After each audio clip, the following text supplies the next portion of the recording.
Hi everyone, সবাই কেমন আছেন? আশা করি সবাই ভালো আছেন। আমি এখন দাঁড়িয়ে আছি আপনার পুরাদা রেলওয়ে স্টেশন। এখন ঘড়িতে বাজে হচ্ছে আপনার রাত 2টা 25 মিনিট। আপনারা দেখতে পাচ্ছেন, দেখেন প্রচুর কুয়াশা।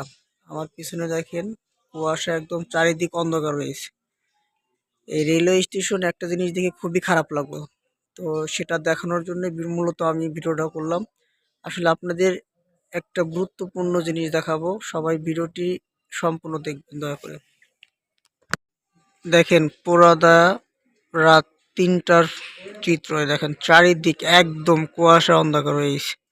যে জিনিসটা দেখে সব থেকে কষ্ট লাগছে সেটা হচ্ছে, আপনারা দেখেন মানুষ কতটা অসহায় হলে এই কুয়াশার মধ্যে দেখেন স্টেশনের ফ্লোরে শুয়ে আছে। দেখেন শুধু একটা লুঙ্গি পরে, শুধু একটা দেখেন লুঙ্গি পরে শুয়ে আছে।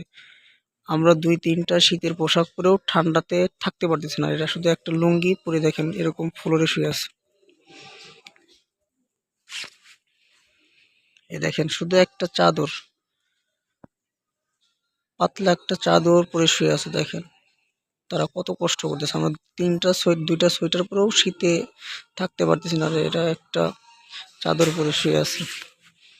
আসলে জিনিসটা দেখে খুবই খারাপ লাগলো। একজন মানুষ কতটা অসহায়, দরিদ্র হলে এভাবে শুয়ে থাকতে পারে। দেখেন এই লোকটা শুধু একটা চাদর পরে শুয়ে আছে। আসলে জীবন এদের বাস্তব জীবন, এরা জীবনের সাথে প্রতিনিয়ত যুদ্ধ করে যায়। কতটা অসহায় হলে এরকম বাড়ি ছেড়ে এরকম স্টেশনে ফ্লোরে শুয়ে আছে একটা চাদর পরে। দেখে খুবই খারাপ লাগলো।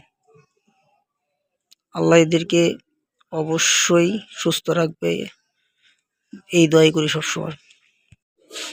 যেখানে আমরা কম্বল ল্যাপ গায়ে দিয়ে ঘুমালেও আমাদের ঠান্ডা লাগে, আর এরা সাধারণত একটা লুঙ্গি গায়ে দিয়ে দেখেন ঘুমাচ্ছে।